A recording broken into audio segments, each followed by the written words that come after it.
Larson out to investigate. Watch. We know that Google is tracking us. We agree to it when we set up our phones. So we wanted to figure out what exactly Google is learning about us throughout the day. So here's what we're going to do. We have two identical phones. The only difference between these two phones is this one is in airplane mode. Both of the phones lack a SIM card, and they haven't been set up to access any Wi-Fi networks. So for all intents and purposes, these phones have no connection to a data network. We're going to keep them with us throughout the day. And while I travel around DC, we're going to figure out just what Google is finding out about me.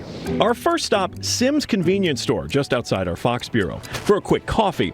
From there, we took a walk to the Capitol and took a quick walk around the Senate office buildings, and then decided to hop in a car and head around town. Hello. We're going to the Children's Hospital, please. To run our test, we had to do more than walk the block, so we took a tour around our nation's capital. First, due north to the Children's National Medical Center Hospital, then west to St. Albans School and the National Cathedral.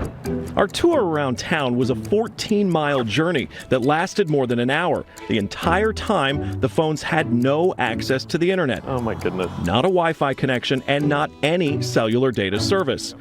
It almost seemed quaint to assume that Google wouldn't even be able to collect data on me. Let's head back to the bureau, my friend.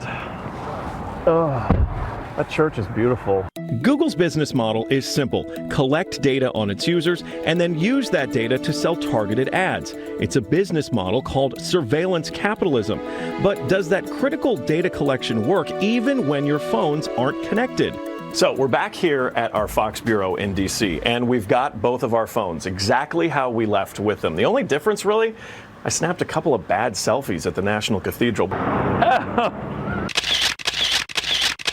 But otherwise, they have stayed in my pocket for the entire day. So let's find out what they know. This is our man-in-the-middle device. It's basically a Wi-Fi network that these phones are going to connect to once we turn their Wi-Fi on.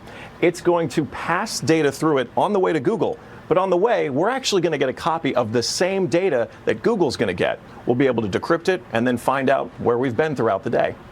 Within minutes, the numbers rolled in. The phone that wasn't on airplane mode registered more than 100 locations, 130 activities, and even 152 barometric readings.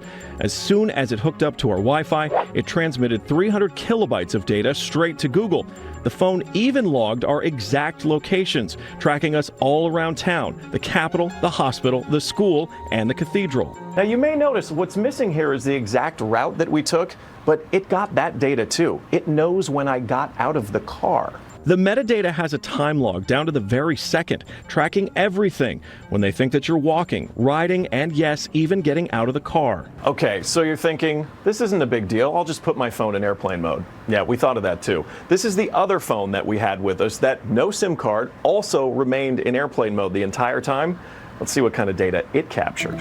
The phone with airplane mode activated actually logged more locations and activities than the other phone, and it also transferred hundreds of kilobytes of data to Google as soon as it was activated. The only thing that's missing from this map is our stop at the Children's Hospital, but it still knows we were there. There it is. Exiting vehicle, 100% accuracy. Through complicated user agreements and free software, Google gets users to sign away their privacy for nothing. They're even following you in the places that most people would expect total privacy: government buildings, a children's hospital, a private school, a church. Every move you make, every step you take, Google is watching you. Now, in a statement to Fox News, Google told us that users who want to opt out of tracking should turn off location history. But doing that is harder than you'd think, and most of Google's apps include hidden queries that automatically sign you up for the surveillance. For now, we will continue looking into how Silicon Valley sells your privacy.